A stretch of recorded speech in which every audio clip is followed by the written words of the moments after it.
We're glad to have everybody jumping on this afternoon. If you can, just kind of say hello in the chat. We're going to try to monitor it as best we can as we go through this webinar this afternoon. Like the other Jennifer said, we're going to get started in just a few minutes. Give everybody just a second to get logged in since it is right at 3:30.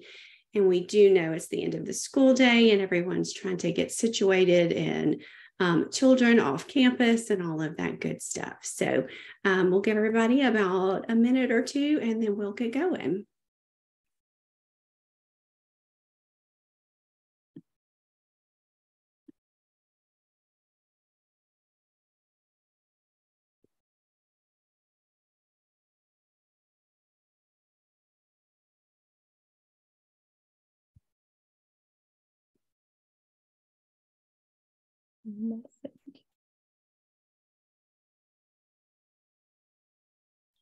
Thanks, Lindsay.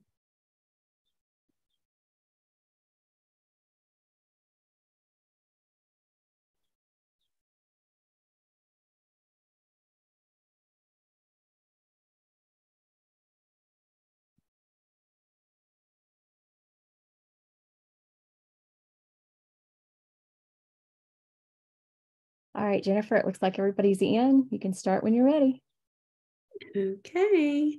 We were going to go ahead and get going this afternoon in sake of everyone's time, just so that everyone knows this is being recorded. So if you registered for the webinar and we're not able to actually jump on right now, I believe you will get a link that will be sent to you later and you can watch it when the time is more convenient for you. And so I am Jennifer Armon, and I work for the Center for Literacy and Learning. And we're very happy to be here this afternoon and partnered with the Louisiana Department of Education to bring you guys a webinar on small group instruction. We know that we get a request for extra information about what this looks like and why we should do it and all of that good stuff on a daily basis as we work with school districts around the state and even in the country. So this is a topic that I'm extremely passionate about and believe that this can make the biggest change in whether or not our kids are growing at the rate in which we know we need them to grow. So I hope you are able to gather something from this presentation this afternoon as we go through. If you have any questions, because it is a webinar, it's not as interactive as I would like it to be. But if you have any questions, please feel free to drop them in the chat. And myself and my colleagues will be trying to monitor that and answer those questions for you.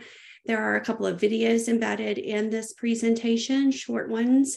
And then there will be a couple of times where I will stop and kind of ask you to think about some things and maybe even respond to a question in the chat as well. So that it's not just a sit and get. All right. So getting started, small group instruction, the how and the why. And the Center for Literacy and Learning, our vision and mission is that everyone is empowered through literacy and that we advance learning and literacy through evidence-based practices in the classroom, the home, and in the community. And we know how important it is to have that partnership with all of those entities together. This is just a little bit about myself. I'm Jennifer Armon. I'm a client success specialist for the Center for Literacy and Learning. We are based out of Baton Rouge and the Metairie locations, but I actually live and work in North Louisiana. I'm married. I have two beautiful children, Gabe and Ella. Gabe is 16 and a sophomore at Parkway High School and a baseball player. And then Ella is my 12-year-old middle schooler and a little competitive cheerleader. I graduated from Southeastern Louisiana in Hammond with a bachelor's in elementary education, grades 1 through 8, and then a master's degree in curriculum and instruction as a reading specialist. And then later I added on administration. I've been a classroom teacher. I've been an instructional coach. I have also worked for the LDOE at one point in time as a school improvement specialist. And then for 8 years, I served as a building level administrator as an assistant principal and principal of a very large middle school in Bossier Parish. And now I'm very, very honored to work for the Center for Literacy and Learning as we help school districts around the state and country understand the importance of literacy and just the crisis that we're in. And so it's an honor to be here with you guys this afternoon. So you can see I kind of have a plethora of things behind me. And that's one of the things I think I like the most, is that I can kind of see it from all kinds of different lenses when we come into your schools and into your classrooms. So I'm honored to be here this afternoon. Our objectives for this afternoon is that by the end of the session, you will be able to understand what small group instruction means and how to apply it into the classroom, to develop an understanding of using data to drive small group instruction in the support of the Tier 1 curriculum, and then to apply the knowledge of the way students need support to read using small group instruction. And we're going to kind of talk about the difference between small group instruction and intervention, because sometimes those terms can get can overlap in a way, and they're not the same thing. And so we really want to hone in on small group instruction during that Tier 1 curriculum and what that looks like. So everything that we do at the center is all grounded in the science of reading. And so everything that we're going to talk about today, you can rest assured has been vetted in that, okay? And so the science of reading, just very simply, is a vast interdisciplinary body of scientifically based research about reading and issues related to reading and writing, because we do know that those two things go hand in hand. And we also need to point out that this is not something new, that this is research that has been conducted over the last 5 decades. 5 decades across the world, not just here in Louisiana, not just even in the US, but across the world. And it is derived from thousands of studies conducted in multiple languages. The science of reading has culminated in a preponderance of evidence to inform how proficient reading and writing develop, why some have difficulty, and how we can most effectively assess and teach, and therefore improve student outcomes through prevention of and intervention for reading difficulties. Now, that's just right, such a mouthful. So really, what does that mean? It means that the science of reading is all about the research behind how we learn to read. Like our brains, we're not wired to read. Our brains were wired to speak. And so we've got to learn how that brain works and how the science of reading all goes together when it comes to reading and writing, and how our students sometimes can struggle and how other students don't struggle, and why that is. Please understand that the science of reading is not a fad. It's not a trend. It's not going to go away. It's not something that is just here for the moment, right? We know that pendulum tends to swing back and forth when it comes to education, unfortunately. It's not a one-size-fits-all approach. Every child is unique in their own special way. And guess what? Every child learns to read in their own unique special way.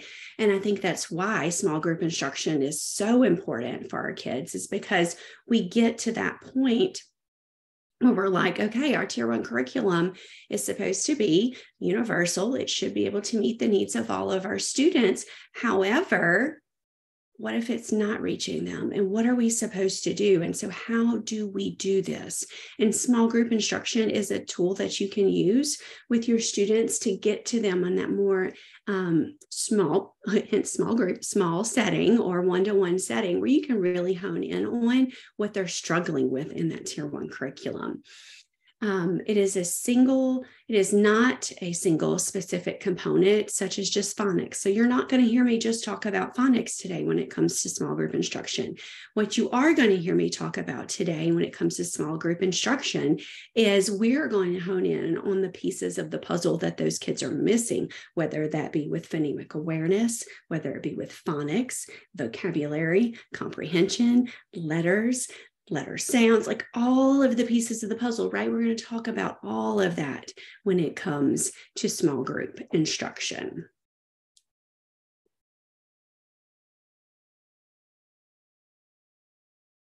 And this is definitely one of our favorite tools that we use when we train at the center, and that's Scarborough's reading rope. And you can see here, and I'm sure most of you are familiar with this rope, because if you're on this, you are probably reading and diving into as much information as you possibly can when it comes to the science of reading and how children read. But Scarborough's reading rope is that deep dive, right? And it's broken into the language comprehension and word recognition.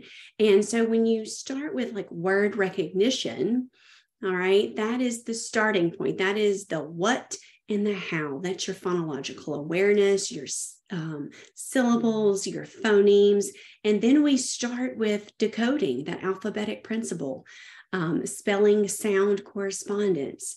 And then we get into sight recognition or familiar words. And when we talk about sight words, we're talking about words that are stored in your word bank. And so everyone's sight words are different. Not everyone has the same sight word bank in their brain because it's what you can decode.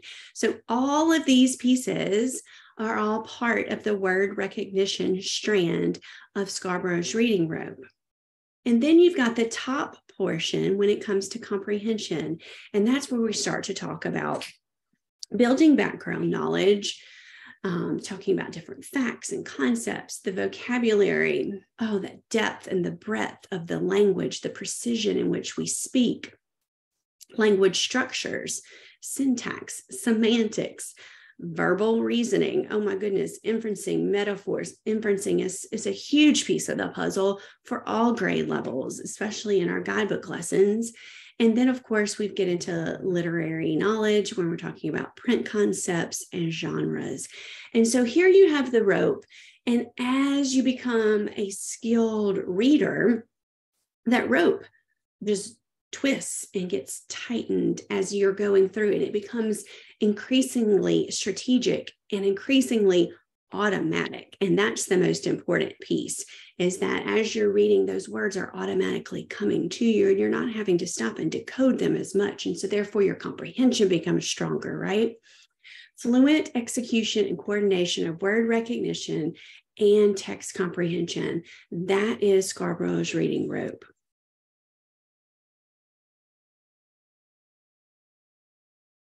And then we've got Nancy Young's ladder of reading. And this is also another favorite graphic of ours because it really kind of breaks it down for us.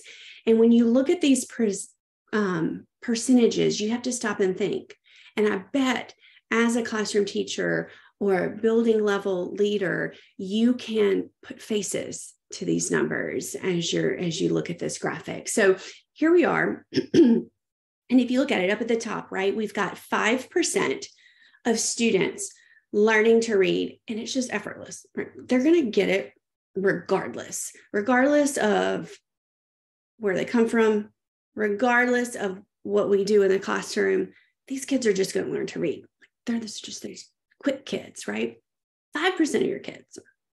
And then if you go back down, you've got about 35% that learning to read is relatively easy with some broad instruction. Okay, so these kids, 35% of your kids sitting in your classroom, Tier 1 curriculum is going to work. The teacher is going to do it. Everything is going to be great. Drop down again. So that's about 40%. Okay, that's not even half, right? Not even half. 40 to 50% of our students, half of the students sitting in your room learning to read proficiently requires that they have code-based, explicit, systematic, and sequential instruction. I'm going to say it again. Code-based, systematic, explicit, sequential instruction. So it has to have that ebb and flow, and it's got to be delivered in a way in which all students can understand. And that's hard to do when you have 20 to 30 kids sitting in your classroom. Now jump down a little bit more to that intense red, and you've got 10 to 15% of your students that learning to read requires, same thing, code-based, systematic, explicit, sequential, diagnostic instruction with many repetition. That is so important. That 10 to 15% of students in your room require us to give them a screener and then to diagnose what that problem is in order to be able to provide them with the systematic, explicit instruction with multiple repetitions. And all kids' repetitions number, I love this when I get this question, is, well, how many repetitions does that really mean? Unfortunately, I can't give you a number because for Jennifer, it may take 10 repetitions, but for Ella, it may take 25 repetitions. And then for Tim, it may take 50 repetitions. We don't know the number of repetitions that it's going to take to unlock for our kids, but what we do know is that it has to be systematic, explicit, code-based instruction with multiple repetitions, including a diagnostic that tells us exactly where to teach. Now that's a lot, right? That's a lot for us to kind of sink in and reflect on. So if you look at this graphic and you've got pretty much 60% of your kids need that. 60%. And for some of us, it may even be a greater number than that. But that does not mean that it's not doable. It just means we really have to be explicit with our instruction. That I do, we do, you do model becomes super important for our kids. We can't just tell them what to do. We have to do it. Then we must do it with them, and then that gradual release to where they're able to be successful.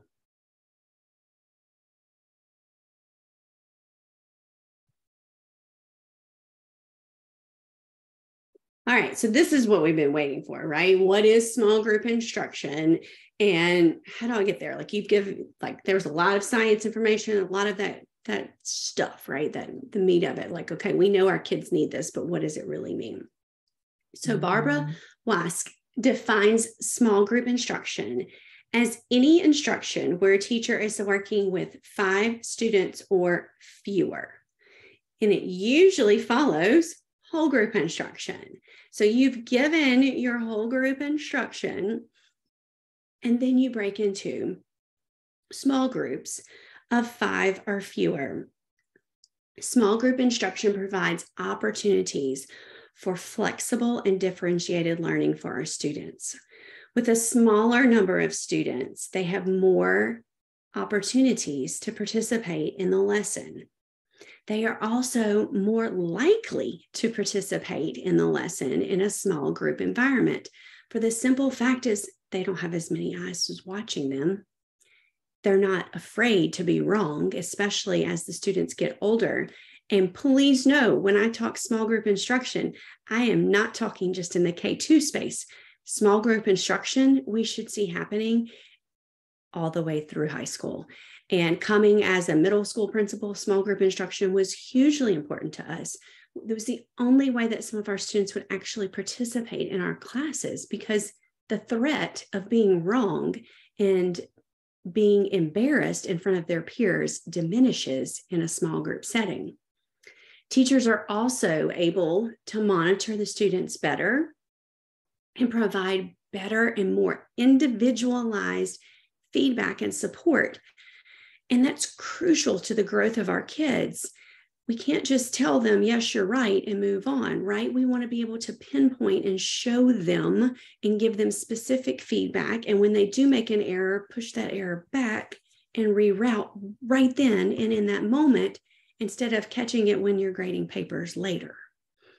Small group instruction can be used in all content areas and is beneficial for students of all levels. So even your brightest children can benefit from small group instruction because they need to be pushed, right? They need to be excelled. We need to accelerate their learning just as much as we are trying to pull those that are struggling up. We want to push those that are soaring even further. And that is small group instruction is definitely one way that we can do that. Please, please, please feel free to drop in any questions as I'm talking. I may not see it right away, but my colleagues will, okay?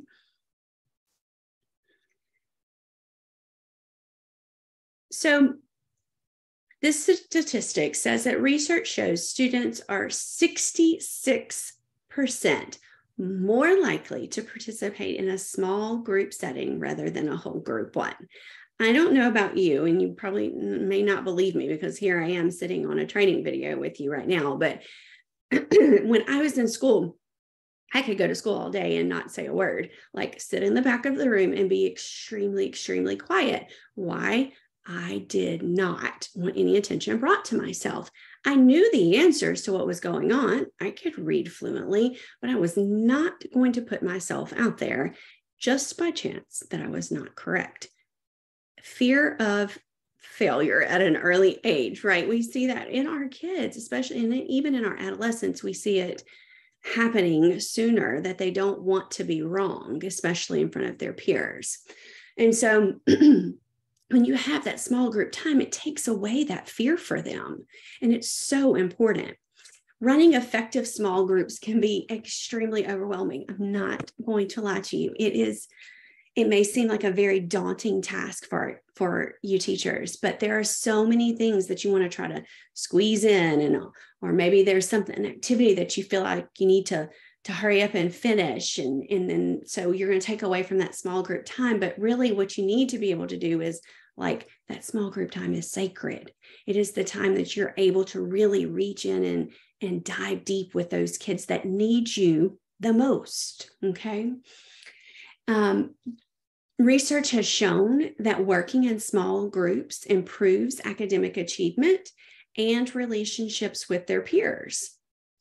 And let's stop and think about our English language learners, right?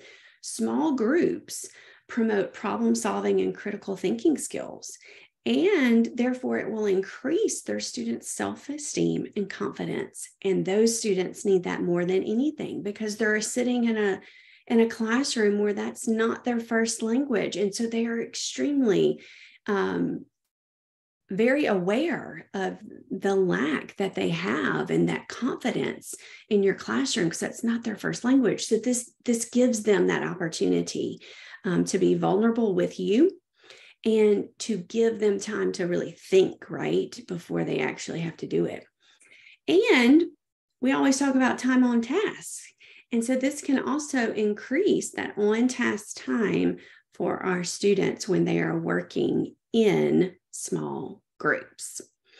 And so when we're talking about small group instruction and the teachers, and there's so many things they're trying to do and to fit in, and having you may have the best laid plans for small group instruction, but as with a daily occurrence in teaching, not everything always goes as planned, and then kids are interrupting you and the class needs help with an appended task and you're not sure where the whiteboards are. So it's really important. And one of the things that we're going to talk about today are some of those roadblocks for small group instruction that pop up and what we need to do to build some things into place so that those barriers don't prevent us from having small group instruction with our students.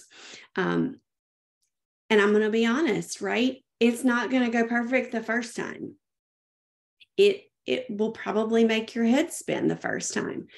But it's just like with anything, the first time we did it, we probably weren't great at anything we did.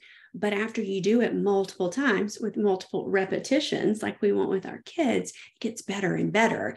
And so that's what we need to remind ourselves. And we as the educators have to give ourselves grace when we're learning how to do this for the first couple of times in our classrooms.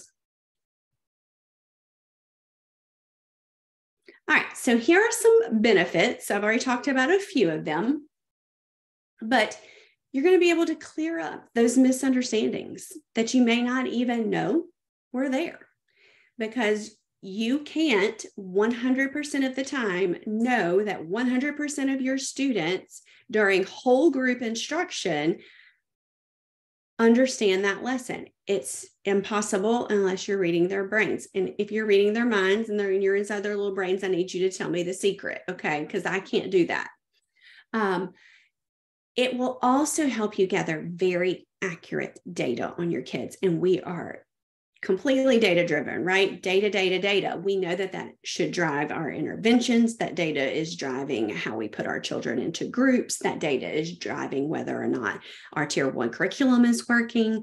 So this data drives whether or not we have students that may need additional services. So all of this data becomes even more accurate because you're working in a smaller setting.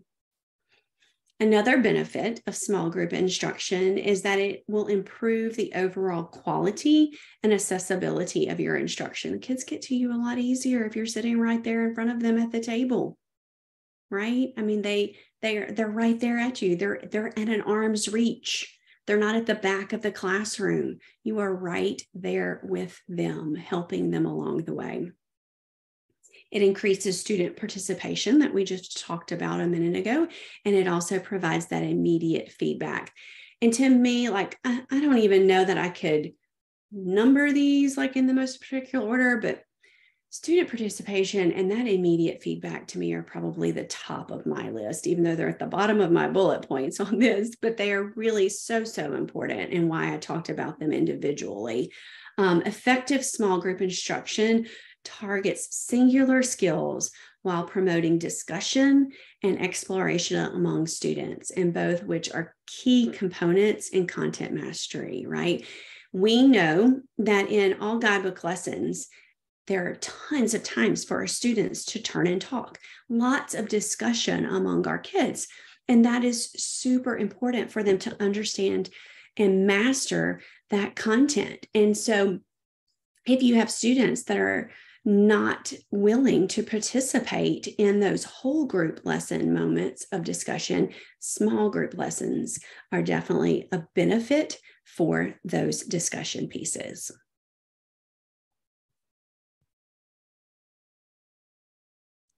All right, so I've talked a lot about like, okay, here we go. Like, where have we been? This is why we should do it. These are some of the benefits. And now let's talk about like, how do we get this going, right? This is what we really wanted, was how do we do this? And I'm going to say this first and foremost. It's okay if it doesn't go great.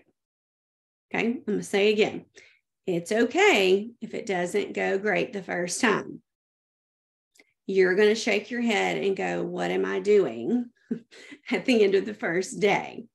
But just like with a regular classroom, when you are starting to talk about setting up your classroom at the beginning of the year, you're probably thinking about classroom management, right? And all the different routines and procedures that we have to teach before we can even get to content. The same is said for small group instruction. Okay, so here are the 5 things in order for us to get started. 1, we've got to teach the routine. 2, you want to keep that instruction really short. 3, you want to target a single skill. You're not going to hit everything at one time. Single skill. 4, you're going to collect data often. And 5, you're going to evaluate and adapt. Okay, so let's talk about each of these a little bit more in depth. For number 1, where it talks about teaching your routine, I love the saying, if you don't have a plan in place, you are planning to fail, right? Failure to plan is a plan to fail. Practice, practice, practice.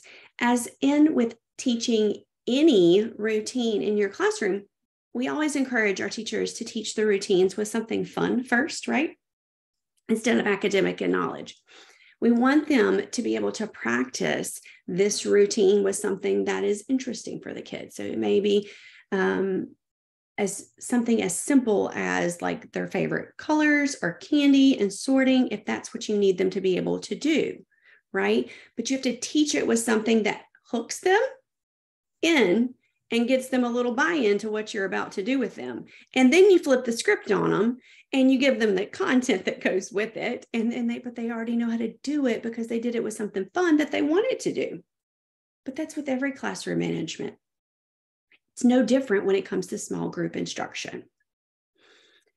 One of the biggest mistakes that we can do is not keeping the instruction short when it comes to small group instruction time. When you have small group instruction, you are talking about maximum of like 10 to 15 minutes. I usually set my timer was about 15 minutes is what I had with each of my groups, 15 to 20 minutes in my rotations. The biggest mistakes that we can make when leading into small groups is trying to do too much and keeping the kids there for too long, right? We are really trying to hone in on a very specific singular skill, right? That's number 3, target a single skill. And so you really want to be very narrow when you are looking at this, all right? Don't overdo it. Plan for just that one specific skill, all right?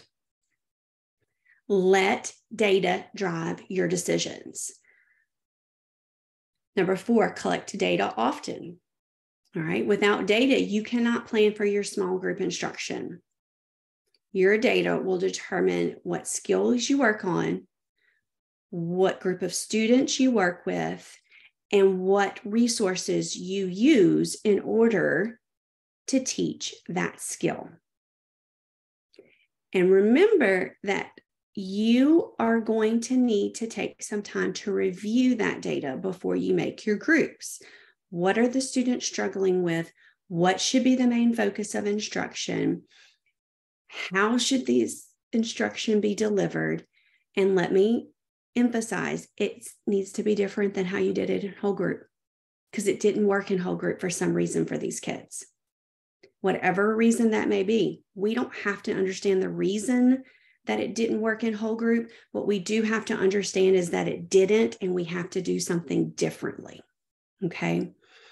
I really encourage you to create some charts, right? We're going to collect that data as you're working with your kids, and you need to be able to say on this particular date, on 2/28, Joe, Susan, Mary, Todd all worked on our controlled vowels. And I know that at the end of this date, those students, Mary and Todd, were successful with our controlled vowels, but the other 2 still need more work.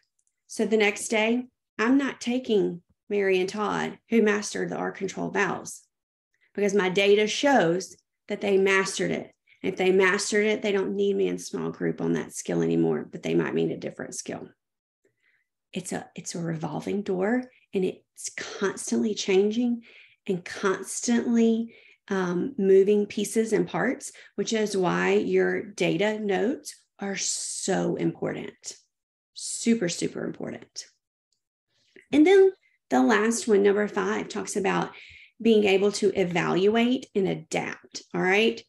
Do not be afraid to pivot, right? If you're a Friends fan like we are in our household, pivot, pivot, pivot.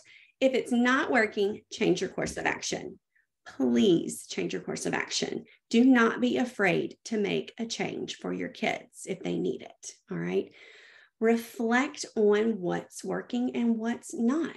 Are your students engaged in the lesson? How can you tell? Are your students making progress? What data do you have to support it? What's the best thing about your small group instruction? And where can you make improvements, right? Evaluate and adapt. Be reflective of your practices, not just in small group, but in general in whole group instruction as well. reevaluate, and it's okay to change course, especially in small group instruction. That's the time when you're really digging deep in for your kids.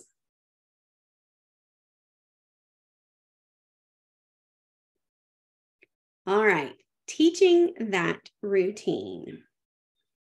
The time frame for instruction, what you expect from the time, the acceptable noise level, how students move about, when is it acceptable to interrupt the small group, and how to interrupt the small group. Now, I don't know about you, but it was like, that was my sacred time, right? You did not come bother me at teacher table unless you were dying, bleeding, or puking. Like those were the three things that in my classroom they knew were the only reason that things were going to be interrupted. Were you dying? Were you bleeding? Or were you puking? Like, then you could interrupt me. Otherwise, I was off limits. Now, a lot of you are saying, but like my kindergartners can't do that. Yes, they can. They absolutely can. You just have to teach them what you expect. It's all about the expectations. You have to have timers in place. The class has to know what they're supposed to do at all times.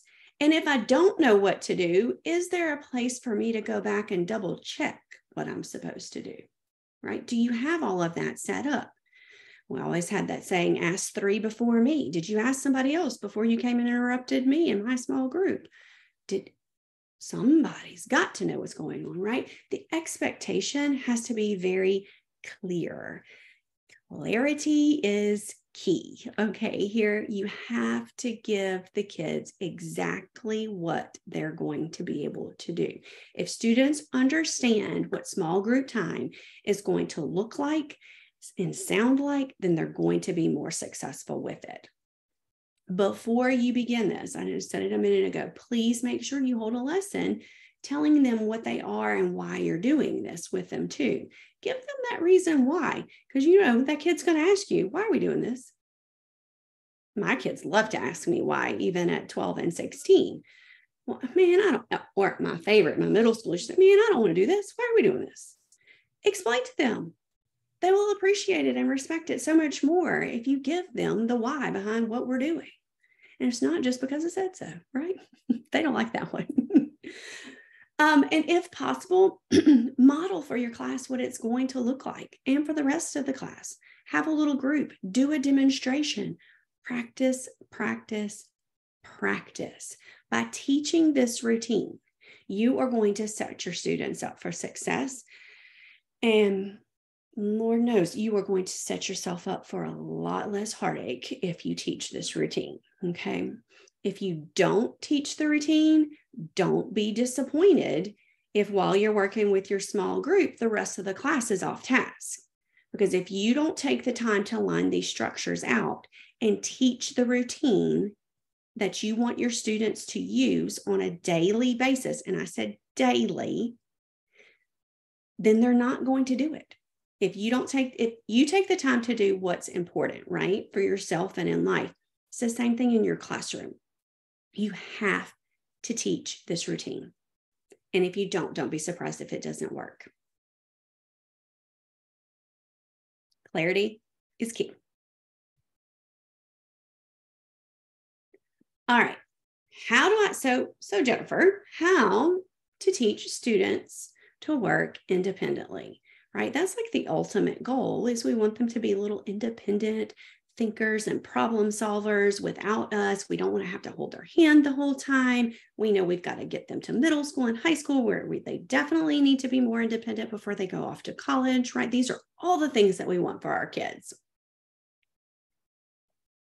Excuse me. So in order for us to teach them to work independently, have it in place, all right? Write out the goals on chart paper or under a document camera or post them up on the board. Create these with them. Show them. Have examples and non-examples of end products that you want at those small group tables. So while you're working with a small group and the other kids are in other small groups working together, collectively, you need to have something for them to know what their work is supposed to look like when it's over. They're going to forget, especially our littles, right? Oh, heck, especially our adolescents. My 16-year-old can't remember to take the trash out every Wednesday, and it's been the same day his entire life, right? That's just the brutal reality. They have to know. They have to have examples and non-examples of what their work is supposed to look like. Give them options and choice. We don't always like to be told what to do, how to do it, use the red crayon and the blue crayon and color this branch this way. Sometimes we like to be a little independent too, and we want them to be independent. Give them that if you can. And then what to do next. All right, so I'm working in my small group. My teacher's got a group over there. My timer hasn't gone off yet, but I'm done. What do I do? Always have that plan B ready in place for all of your kids, okay? It's possible that one of the biggest reasons why teachers abandon small groups, or why they don't even start to begin with, is because they become overwhelmed and frustrated, especially when they lose control of their classroom. So to avoid this, clarity is key. Y'all are going to hear me say that a lot today. Clarity is key. Clarity in goals and in the expectations for the end result is a must. Be as explicit as possible with your instructions before sending your students off to work on their own. Older students can be reading or writing independently, working on research, problem solving, experimenting, and so much more. Our littles love small groups. They love what we used to refer to as center time, right? And that got a name as you got up to middle school. They were like, we don't have centers. Why are we going to centers? Miss Armand, we don't need to go to centers. This is middle school. So we took away centers and we said, all right, we're going in small groups then. They all laughed because they were like, she's the same thing. It basically is, but they like to have that independent time, all right? But again, we become frustrated as the teacher in that classroom when we've lost control of our classroom. So if you're not preparing, again, you're preparing to fail.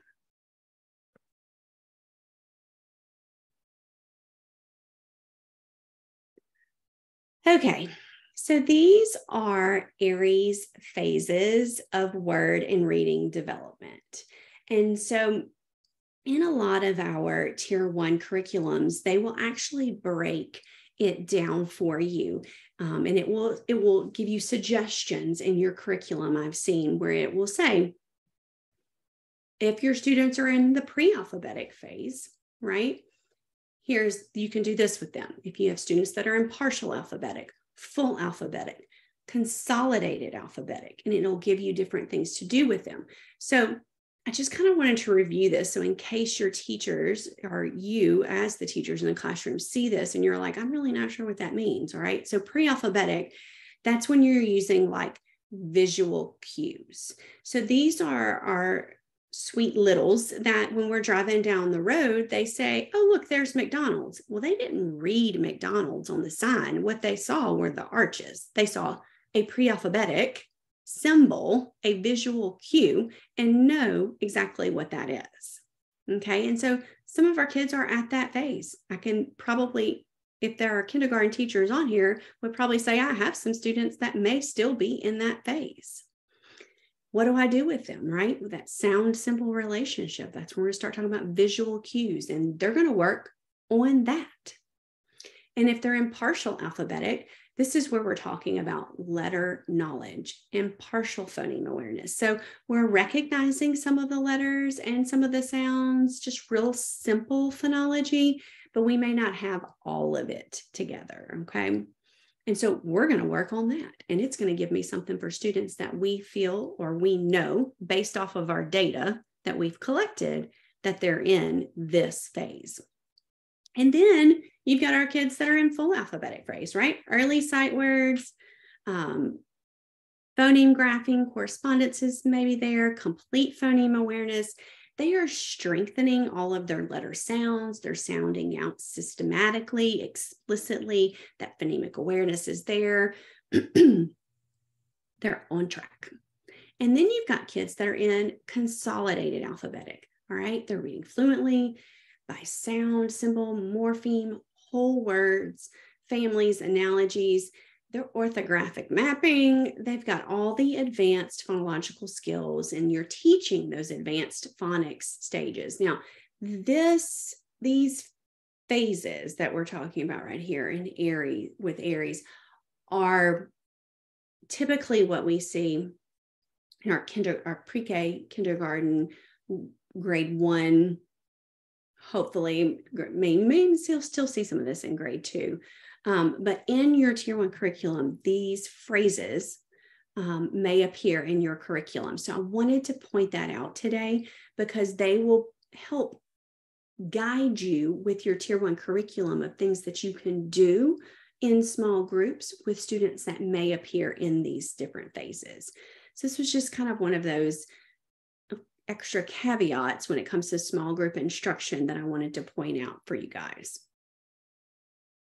Any questions about this? And that it's a little much, but it's important for you to have kind of that knowledge base around it because you will see it in your curriculum. I've definitely seen it in several that we work in. And I've seen it mentioned in the EL curriculum in CKLA before.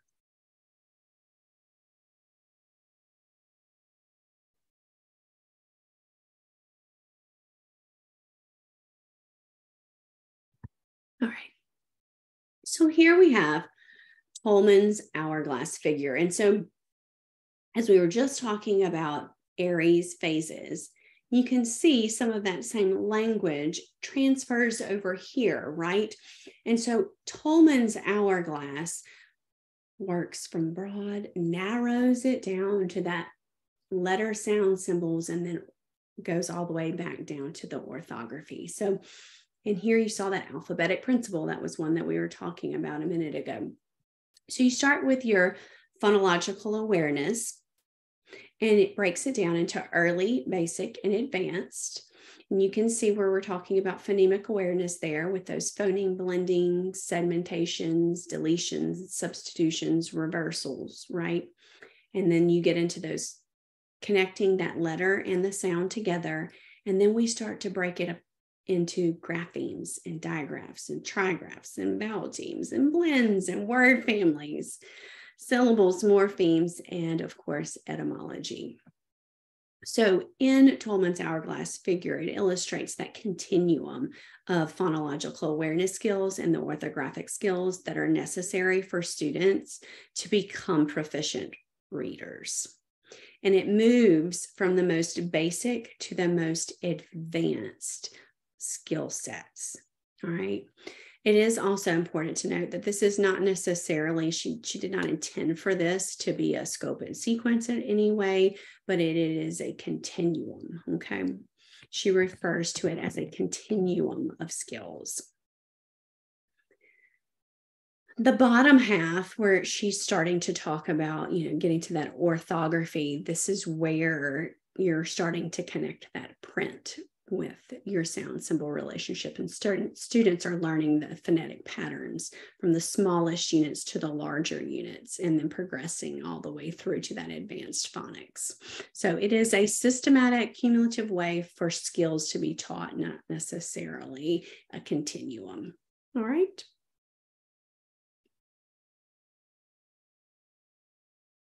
So how do I group, right? So we've collected data. We know it's important. We know we need to have small groups. I hear that a lot. But how do I group my students for small group instruction? So in Tier 1, they recommend providing differentiated reading instruction for all students based on assessments of their current reading levels. And in Tier 2, they recommend those students be placed into small homogeneous groups ranging from 3 to 4 students using curricula that addresses the major components of reading instruction, right? 5 components: comprehension, fluency, phonemic awareness, phonics, and vocabulary. So the panel recommends differentiating instruction in Tier 1. For example, during independent work time, students weakened vocabulary can practice vocabulary with a partner or in small groups, while other students form teams to brainstorm maybe character traits and motivations for main characters in the story that they're reading that week. Data from the various screenings and progress monitoring measures in recommendation number 1 should also serve a role in orchestrating differentiated instruction. Again, everything goes back to those screeners, diagnostics that we give our kids. And because differentiated instruction under Tier 1 requires identifying and grouping students to work on targeted skills, readers may wonder where differentiated instruction ends and where Tier 2 intervention begins. And so that's where we can see sometimes some of that overlapping of the language. But differentiated instruction applies to all students, while Tier 2 instruction applies only to those at risk in key areas. There's your difference. Tier 2, the areas of instruction are based on the results of students' scores on universal screening.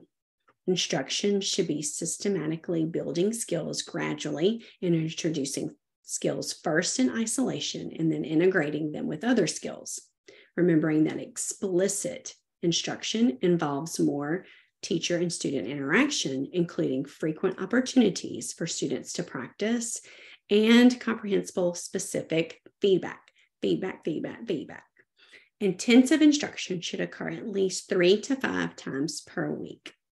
All right, 3 to 5 times per week is when we should have this small group instruction.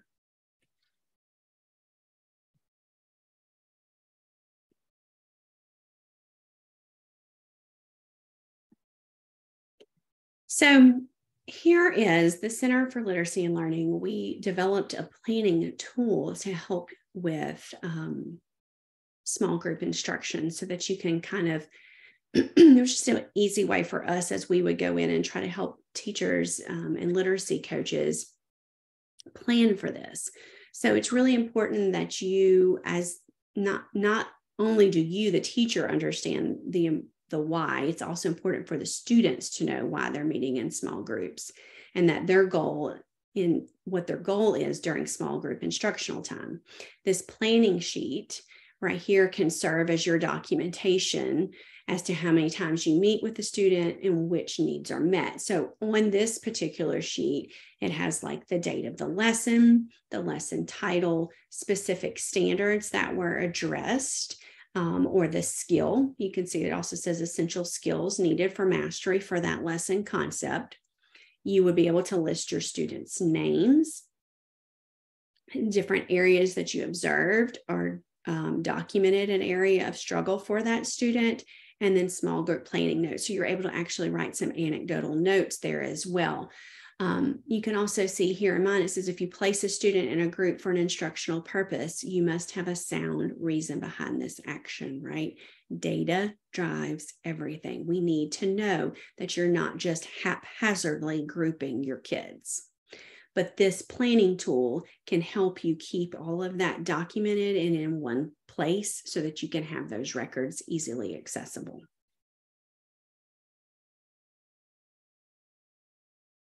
I'm going to back up real quick. This was just one way for us to do it. Doesn't mean this is the perfect way. It just is an example. And you may have a planning tool that either your school district or you have already developed, and that is perfectly fine. And so here, this is actually a checklist that we developed. It says use a checklist to determine if your classroom is ready and equipped to begin implementing flexible small group instruction. It says this checklist should, establish what your students need to effectively carry out established routines, what student participation in literacy-rich small group activities should include, and what teachers should be doing to strategically group our students. So here you can see on the, I don't know if you can really see it, but it says like establishing procedures, have the small group procedures been introduced and reinforced? I like that it says reinforced because we remember that we can't just do things one time, right? Multiple repetitions is really important and you got to reinforce it. What happens if they forget? We all know our students forget everything after Christmas break. And when we come back in January, we have to reteach all of our classroom routines and procedures again. It's the same thing with small group. You're going to have to do the exact same thing there. Are they posted? Did the teacher assign the roles to the group members? Do I have roles for group members? Do the students know the instructions and objectives for the activity that they're working list? So for a teacher, this little tool will really help you check all these boxes so you don't leave anything out and you don't leave frazzled at the end of the day thinking, what did I just do? Or what just happened during my small group instruction time? And then you don't do it again, because that's the last thing we need. We need you to do it daily, right? Daily, important. And then I really like it because it breaks it down into the student participation. Are students participating in their groups? What are they working on? What skills are we targeting with our kids? And am I collecting the right amount of data? We're not giving them just busy work. And work has to be meaningful for our students. And this will help you when you're planning out for that small group instruction, whether it be at your teacher table or whether it be at the independent workstations for your other kids while you're working with individual or small groups of kids. And there's another word we like to use a lot, progress monitoring, right? So how do we keep up with the progress? I talked about anecdotal records and that little chart that we used. This is another form, just really simple. It gives the date. You could have this literally stapled inside of a manila folder where you would have the skill for that child that they were working on, the date. And you can use student progress data from small groups to determine their next steps. Teachers need to be able to determine whether or not students are able to fill the determined gaps within small group instruction time. And if progress was not made, the skill may have to be revisited the following day so these gaps do not continue to widen, right? I said earlier, we talked about repetition, and it may mean 5 times and it may mean 20 times. We just don't know. So if we're targeting these skills and we list them multiple days, we also need to make sure that we're not delivering that instruction the exact same way all 20 times. Okay. You can write this data, the date can go across the top or directly beneath it, however you want to make it. It's just an easy way for us to keep track of the progress that the kids are making on the skill sets.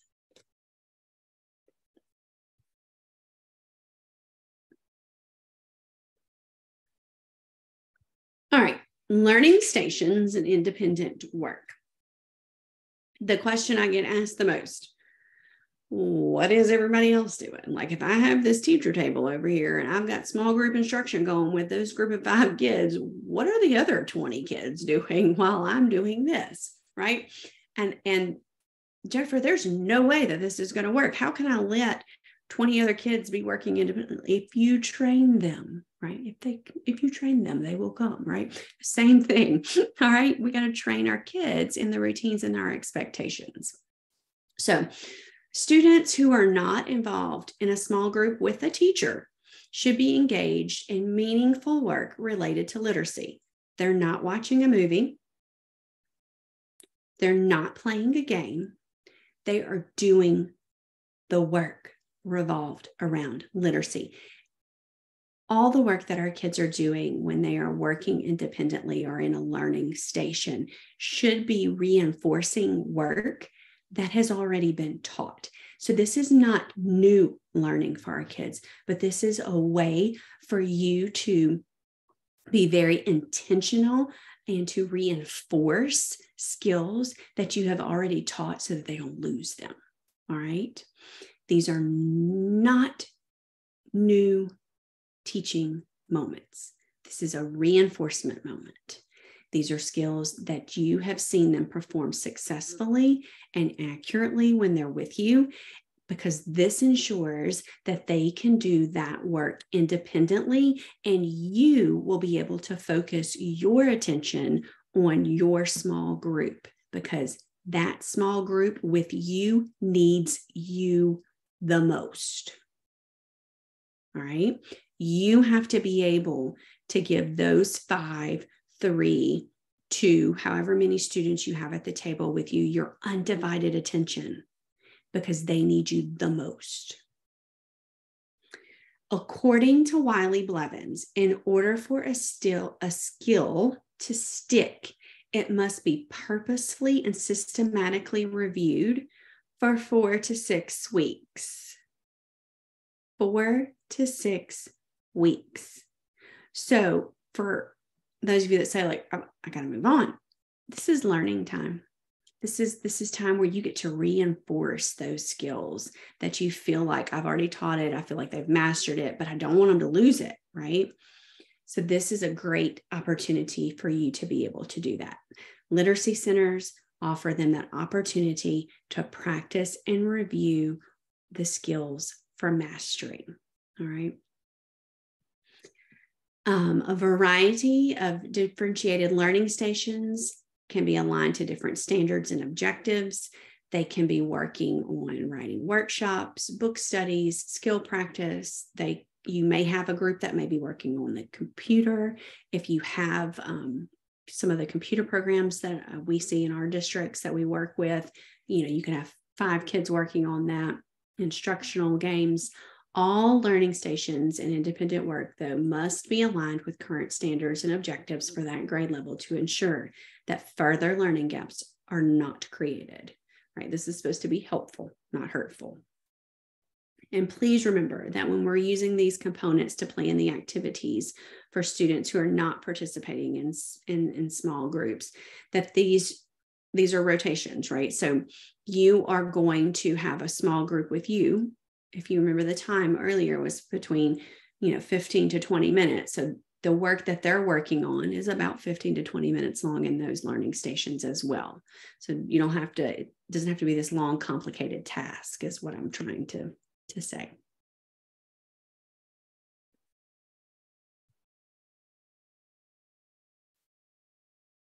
Now, when planning for your learning stations and independent work, I ask that you keep in mind the 5 components of reading: phonics, vocabulary, comprehension,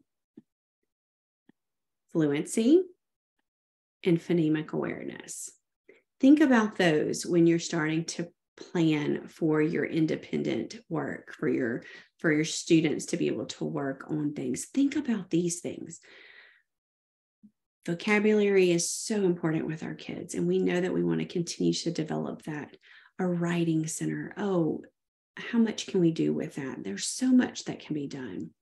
So having them practice their fluency, timed 1-minute readings. They can read into a microphone and they can record it onto their Chromebooks. And then you can go back and listen to it later.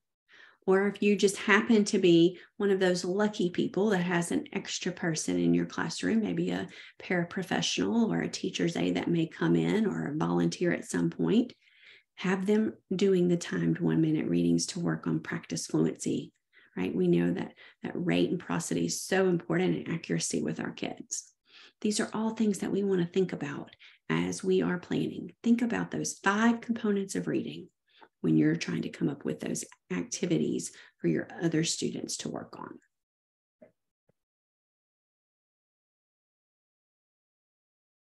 This next slide also shows you, sorry, my mouse went crazy. Also shows you just kind of a different text reading during small groups, like what this could look like, kind of like the minutes behind it. It gives you kind of just an option A and an option B. Is this perfect? No, but look at it. If you spend 5 minutes per day, that's 25 minutes per week, 900 minutes a year, it's 15 hours a year. But if you spend 15 minutes a day in a small group working on something, so that's 75 minutes a week, 2,700 minutes a year, 45 hours. The difference between 45 hours and 15 hours is a big, big difference. So look at how much, or just imagine how much growth can be had for our kids if we were really using just 15 minutes a day in small group instruction with them, and what that could look like.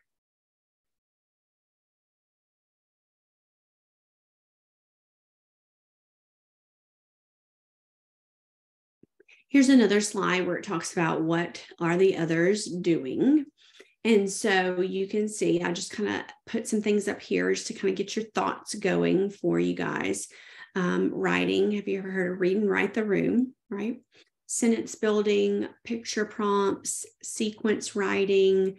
They're reading, they can be reading to each other, listening to an audio, decodables.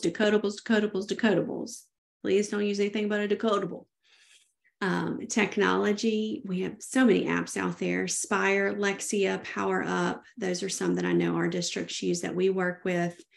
The goal of literacy centers is to provide students with meaningful independent tasks in order to create time for small group instruction, teacher table time for that teacher and the students that need her attention, his or her attention. Everything done here must be able to be done without the teacher, right? Independent or within a group of students. There must also be skills that have been previously taught, not new, and that repetition.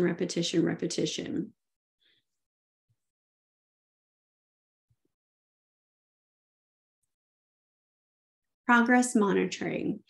Students who are not working directly with their teacher during small group instruction should produce a product that shows if they are or are not showing progress. And this data should be collected and analyzed in order to determine future small group decisions. So as you have a teacher table, if you can even see in this little graphic, she's got other tables of kids working on other things, right? And you need to be able to go back and look at that finished product. Earlier, I talked about providing them an example and a non-example of what they were supposed to have done by the end of that center time, that rotation. And so you need to be able to collect that, look at it and know, okay, they're working on this. They've got this. They've mastered this skill. This is a good one. Or maybe we need to do some different work with vocabulary, so I might need to change this center up for next time. You definitely don't want to leave them the same for too long because the kids are going to get bored as well. All right. Draw attention to the students working independently at their tables on different tasks while peers are in a small group with their teacher. So if you look at this graphic, you can see there's not another adult in that room, right? There's that teacher. She's got 5 kids sitting there with her. They're going over, it looks like a decodable, but everybody else has something else to do and their task has been generated to them. They know what to do. Their expectations are clear and there's nobody at the table tapping on the teacher or calling her name from across the room.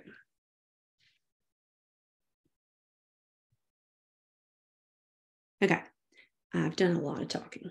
So procedures and expectations. I am going to give you a little video clip right here of small group instruction. And my little note I wrote to myself says, what does this all look like? So this is kind of just an example. It's not a perfect example, but it's a good example for you to be able to look at about small group instruction. So small group classroom instruction could lead to great learning success or total classroom disaster. You are either going to leave the day going, this was amazing, or you're going to leave the day going, oh my God, what just happened? And we want you to leave the day thinking, this was amazing, and I want to do this again tomorrow. So procedures and expectations, teach the routine. Here we go. Thing is difficult for them, there's something that's a little more in line with their strengths coming up soon. So it really makes education fun and approachable. I really think it's the most effective way that I have seen to teach.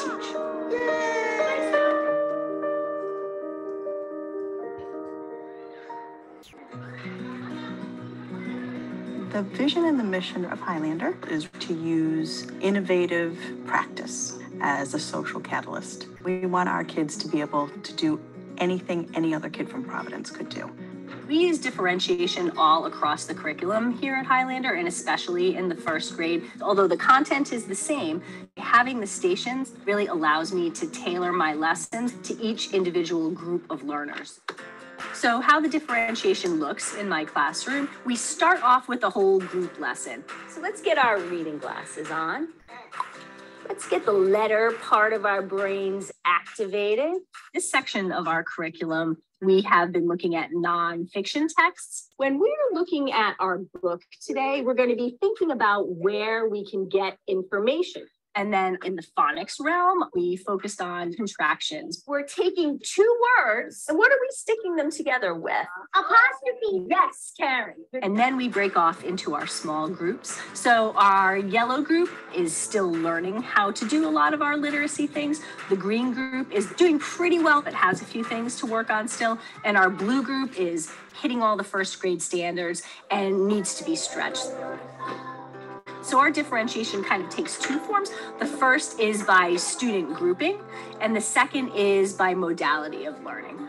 We have 20 minutes per station, and there are 3 of the stations.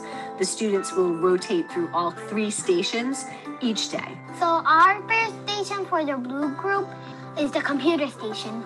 The students use a Google form to check in. They'll normally watch a video or carefully observe a photograph and answer some questions about that. We watched a video about how to grow a seed. We had to type in our favorite part and why. After they finish that form, they can check out an ebook. And then you could do this game of reading called Teacher Must Know How to Read. We're delivering things in a way that is visual, that is auditory, that is individual to the students through the technology. After that, she rings the bell. Clean up, switch up, first grade readers. We switch to the sort station. Our sort station is more of a physical modality. They're using their bodies, which is so important for first graders. They need to move. Kids are cutting out the words. They're gluing them down. We had a contrasting game. It's fun because it's all mixed up and you had to find the right pieces. And then after we do that, we do rainbow writing. That's another way that we differentiate. If students are able to get through more work, then they have some freedom of choice. Clean it up, switch it up.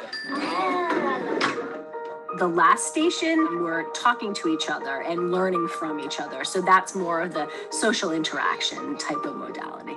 I like the teacher station the most because we get to be with Miss Gallagher and we get to learn cool stuff. So take a look at the illustrations on this page, right? And the content is the same, but it can be differentiated in a number of ways. My blue group, for example, they know what text is. They know what illustrations are. And so for them, I create a Venn diagram. You need to make one circle like this.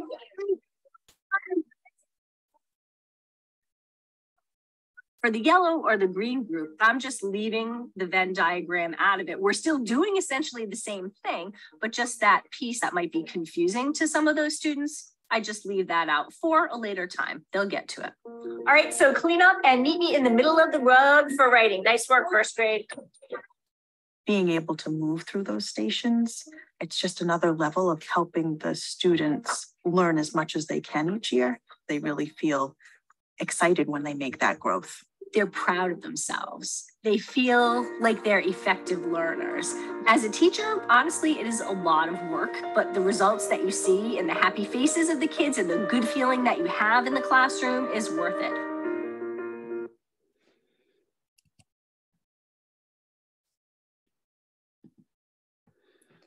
So as you can see, and that was my favorite part. She was like, it's just worth it when you can see all those happy faces. I think we did have a question about space. That is a big question, right? You have a big old class and you have a little bit of space. You just you get creative, right? You can find a cubby, a corner. If you need, pull those desks together. You don't necessarily have to have a so quote unquote teacher table. That's optimal. That's best practice to have a table where you could pull the kids to you. But if you've got to take and push those 4 desks together and you pull up a chair and meet with that group of kids right there, then that's what you do, right? You get creative in your space and what you have to deal with. But I promise you, my big kids loved to move around my room in middle school just as much as my second graders did when I taught second grade as well. And those big bodies will get out on the floor with you on the carpet just as easily as those littles will as well.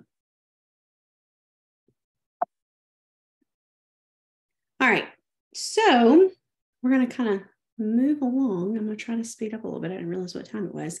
Types of assessments when it comes to dealing with small groups and how do we get there. And I remember I've mentioned this earlier when we started talking about data and using it. We've got to screen our kids, right? We've got to give them that temperature check. We've got to determine 3 times a year which kids need the most help. And all the universal screener does is it raises their hand and says, I need help.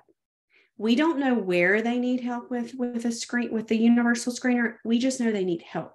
So that's when we get down to the nitty gritty of a diagnostic, and that diagnostic is going to tell us of those kids that the screener said, I need help. The diagnostic tells us where they need help. And so most of our schools are either going through letters or Ames pathways. And so these are just some examples of the PASS test or diagnostic decoding survey that you can give. Regardless, whatever your district has in place, you have got to administer a diagnostic to know where to help your kids. Your screener doesn't do that. Okay, you have to dig a little bit deeper. This is that deep dive. And then we've talked about this as well. You've heard me mention progress monitoring and how important it is to keep checking, because we need to know, is it working? Is what we are doing, is the instruction we are giving working? Is it reaching the right students? Do I need to change it? What should be intensified? Do I need to back off? Can we move on? All of those questions that we have and that need answers, progress monitoring will help give this to us.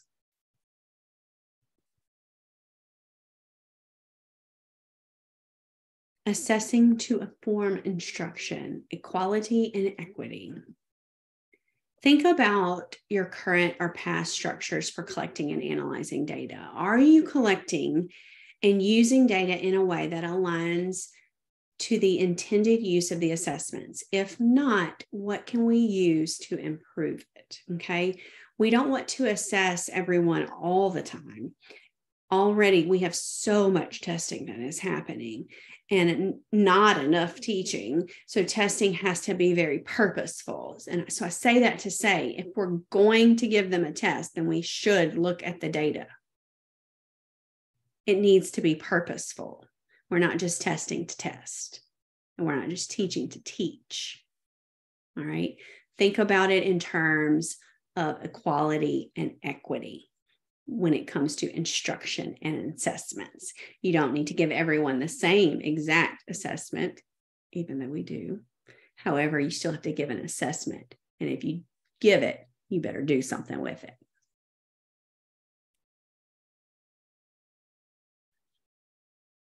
Okay, so the next couple of slides are small group instruction scenarios. And so normally if we were in a face-to-face setting, or even one where it was more interactive than just a webinar, we would actually have some discussion around these questions. So feel free, I'm going to put the next one, this first one up. And if you have anything that you want to add, please feel free to type it in the chat here. The scenario is students grades K through 2, the students are not articulating a particular phoneme correctly, and they are not ready to move on to the next day's lesson. What could we do? Okay, these are just like thought moments for us right now. These are moments that are intended for us to stop and think, okay, we're not working on phonemes correctly. They're not being able to say them. Like what as a teacher in the classroom should I do for the next day?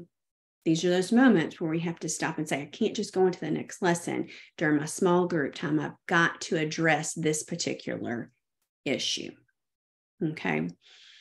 So determining which students did not master the skill taught or develop and understanding will help to contribute to the success of future lessons, and separating students in groups according to that supports their individual needs in developing an understanding of those particular phonemes. Because if they already haven't, we definitely don't need to keep going over it.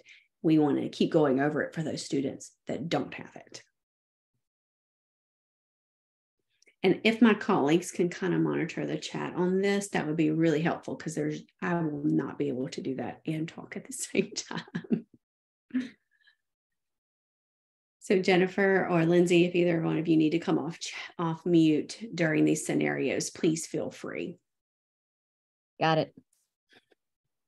All right, so scenario number 2 talks about, I kind of aimed it towards grades 1 and 2. Students are struggling to read grade level text with the correct rate, accuracy, and or prosody. All right, so according to Tim Shanahan, a substantial amount of fluency teaching, about 30 minutes a day, along with similar expenditures on decoding, comprehension, and writing, can significantly impact reading achievement.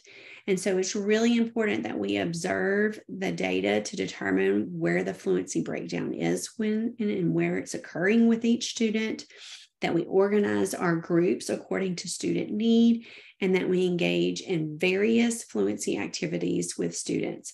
A reread of the text from Tier 1 core instructional time is acceptable. And let me say this again, decodables. Decodables, decodables, decodables. Fluency practice is key.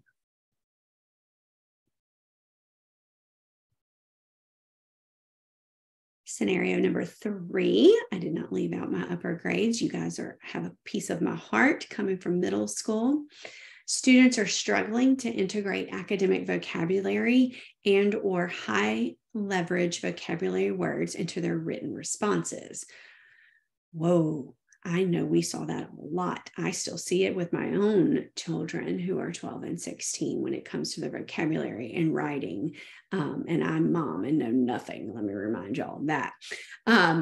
It's really important when we're thinking about our kids and we're thinking about vocabulary in these particular scenarios, how can we reinforce it? What can we do to develop that deep-rooted meaning and love for words and language with our kids? So determining where that breakdown is occurring in vocabulary is important. And then explicitly teaching vocabulary words that are essential to the meaning of the text. And I cannot emphasize that enough, that we have got to explicitly teach vocabulary, especially those words that are so important for the kids to be able to comprehend the text that we're reading. And we know we are reading complex text on grade level, and our students aren't reading on grade level. So hugely important here. Scenario number 4, students are struggling to read and comprehend a text that is essential in order to successfully complete future culminating assignments, right? In guidebooks, we have all of these we have the culminating writing tasks, we have extension tasks, we have to look at the end of our lesson at the very beginning of the unit to know where are we supposed to go, and determining that is so important. So we have to determine why the student is struggling with the text. B, we need to provide that small group instruction based upon that student's individual needs. And then C, some students may need work with vocabulary, they may need work with fluency, prosody, or they may need to engage in a guided reading exercise with their teacher. You're going to have to dig deep. That diagnostic is important in order to be able to answer these scenario questions that I'm posing to you this afternoon. So I'm hoping you're starting to see maybe some of the connections to the things that we've said today. All right, small group teacher table. And I'm going to skip past this video just because of in due of time and this slide here. I'm going to refer back to Aries phases real quick here. Just a reminder that this is in some of your curriculums that will help you plan for this teacher table time. We'll actually give you activities to use with your students that are all geared around your Tier 1 curriculum for students that fall into these levels. Just a reminder slide. Okay. Another thing that you can do is work on fluency. Remember that fluency is defined as the ability to read with speed, accuracy, and proper expression. An accurate reader is 95% fluent or greater. Oral reading fluency norms determine words correct per minute and that benchmark score in 1st through 8th grade. And remember, this isn't a race. We have to read with expression, and prosody is so important. And that automaticity when it comes to fluency, not a race, because we can read fast, but we may not remember anything. And it's really important that we comprehend what we read. That's the ultimate goal. So fluency practice at teacher table is a great use of time. And then you can also see here, these are some instructional tips when it comes to fluency. Daily fluency practice is essential, 5 to 10 minutes. Should be at an independent reading level. We should be using decodable fluency passages, decodable. Incorporate student data tracking and share that information with your families. They need to know as well. I can remember my daughter bringing home fluency passages to work on, timed 1-minute readings when she was a little girl. It was a way for me to track how she was reading, and it got me involved. And it wasn't just me. Her dad could do it as well, or grandma, or whoever else the caretaker was at home. And it just made us feel important in their lives and of their homework. And it was not necessarily something that was difficult for them to do, but it was short and sweet, but it made the biggest difference in the lives of being a fluent reader is to practice. Another thing that we can work on is phoneme grapheme mapping, where we say the word, we segment the word into phonemes, where we can move a chip, a cube, a penny, a piece of paper, a colored dot, whatever it is, as you say the phonemes. So we could take it literally and slide it, and then we could write the grapheme. So here I would say d, ah, g, dog. And then you read that whole word. Phoneme grapheme mapping, simple, easy, effective. Highly effective. Please make sure that you're doing this with decodable words, okay? And you're orthographically mapping those sounds and symbols together, and the kids can see it. Starting to move quickly. And we're going to talk about some literacy centers. Remember, I talked about this earlier. These are things that can be done. These are the things that we're working on for mastery for our kids. We talked about what the others are doing. Phonological and phonemic awareness. They can be working either or together, right? The ability to recognize and manipulate the spoken parts of a sentence or word. The ability to notice, think about, and work with individual phonemes, and both listening and speaking activities that may not even require any letters, right? Strong phonemic awareness is one of the strongest predictors of later reading success. And children who struggle with reading, including students with dyslexia, have significant trouble with phonemic awareness. But with the right kind of instruction, they can be successful. It's that ultimate belief that all students can learn. All students can learn, regardless. Okay. And if you can see here, you can see where we've got different examples of sound-based and oral, where students can listen and respond, and then they can blend them together.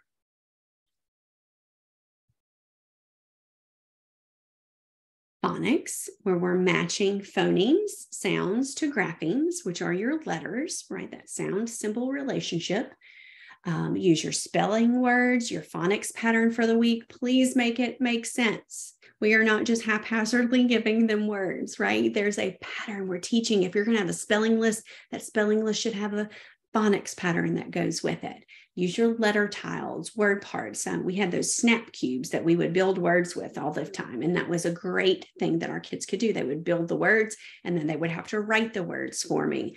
Phonics is the knowledge of letters and sounds and the ability to apply that knowledge when they're decoding those unfamiliar words. So it's super, super important that we keep practicing the mastery. Remember, these are the things that our kids are able to do independently. So they're working on the mastery of things, skill sets they already know.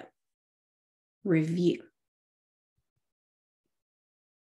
Vocabulary. Building background knowledge, video clips, creating digital images. Our kids love to do work on the computer. They can do it better than we can. Every day of the week they can. Vocabulary cards, graphic organizers, talking with a partner about words. That discussion is so, so important.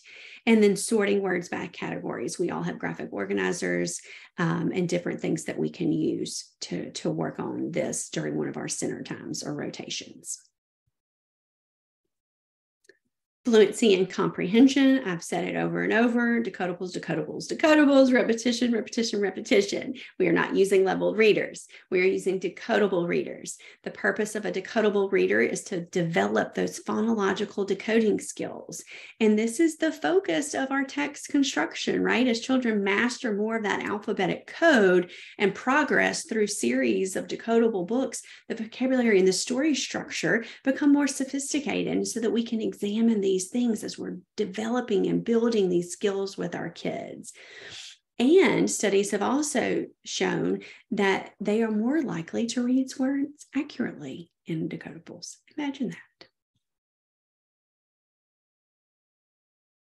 All right. And so here it's simply said, Carol Ann Tomlinson, love her.